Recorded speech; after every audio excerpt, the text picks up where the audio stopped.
TV 786 ప్రేక్షక మహాశయులకి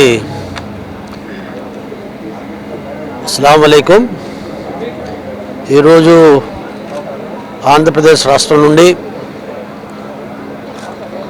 2026 హజ్ మక్కా యాత్రకి మరి 1987 మంది ఈరోజు రాష్ట్రం నుండి హజ్ యాత్రకు వెళ్తున్నారు. హజ్ కమిటీ ద్వారా దరఖాస్తులు చేసుకున్న వాళ్ళు, వీళ్ళు కాకుండా ప్రైవేటు ట్రావెల్స్లో వెళ్తున్న వాళ్ళు చాలామంది ఉన్నారు. సుమారుగా 5,000 మంది వరకు మరి ప్రభుత్వ హజ్ హౌస్ ద్వారా, హజ్ కమిటీ ద్వారా కానీ ప్రైవేట్ ట్రావెల్స్లో ద్వారా కానీ సుమారుగా 5,000 మంది ఆంధ్రప్రదేశ్ నుంచి హజ్ యాత్రకు వెళ్తున్నారనేది అంచనా. అయితే ఎవరైతే హజ్ కమిటీ ద్వారా మరి దరఖాస్తులు చేసుకున్నారో 1983 మందికి, అందులో 335 మంది విజయవాడ ఎంబార్గేషన్ పాయింట్ నుండి వెళ్ళటానికి వాళ్ళు మరి ఎంచుకున్నారు. ఆ ఎంచుకున్న ప్రకారంగా ఇక్కడి నుంచి వాళ్ళకు అవసరమైన సదుపాయాలన్నీ కూడా ప్రభుత్వ పరంగా ఇక్కడ కల్పించడం జరిగింది. ఎప్పుడూ లేని విధంగా అన్ని సౌకర్యాలతో కూడుకున్న మరి పరిస్థితి ఇక్కడ కల్పించాం. హజ్ హౌస్ ఉండాలి.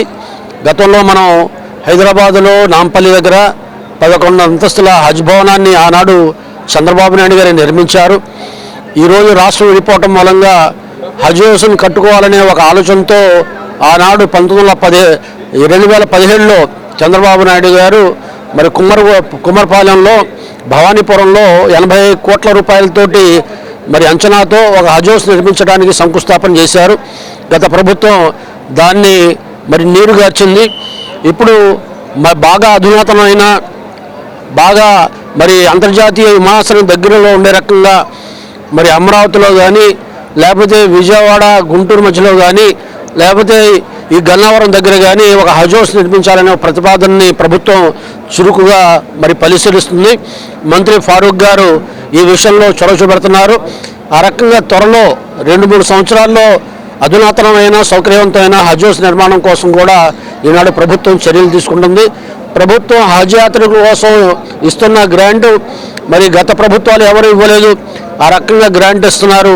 ఈరోజు కూడా 18 కోట్ల రూపాయలు హజ్ మరి కమిటీ దగ్గర డబ్బులు ఉన్నాయి.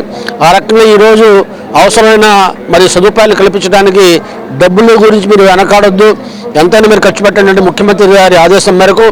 అంతేకాకుండా విజయవాడ నుండి హజ్ యాత్రకు బయలుదేరుతున్న వాళ్ళకి ₹1,00,000 ప్రభుత్వ సహకారం కూడా అందించేందుకు ఈరోజు జీవో కూడా మరి ఎన్ఎండి ఫారూక్ గారు పాస్ చేశారు.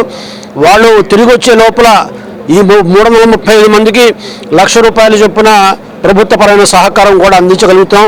రాబోయే రోజుల్లో ఇంకా మరి సౌకర్యవంతమైన సదుపాయాలు కల్పించి మొత్తం 2,000 మంది కోటా ఉంది ఇక్కడ నుంచి హజ్ కమిటీ ద్వారా. మరి 2,000 మంది ఇక్కడి నుంచే బయలుదేరే రకంగా తగు చర్యలు తీసుకోవడానికి సందర్భంగా మనం చేస్తున్నాం. Thank you.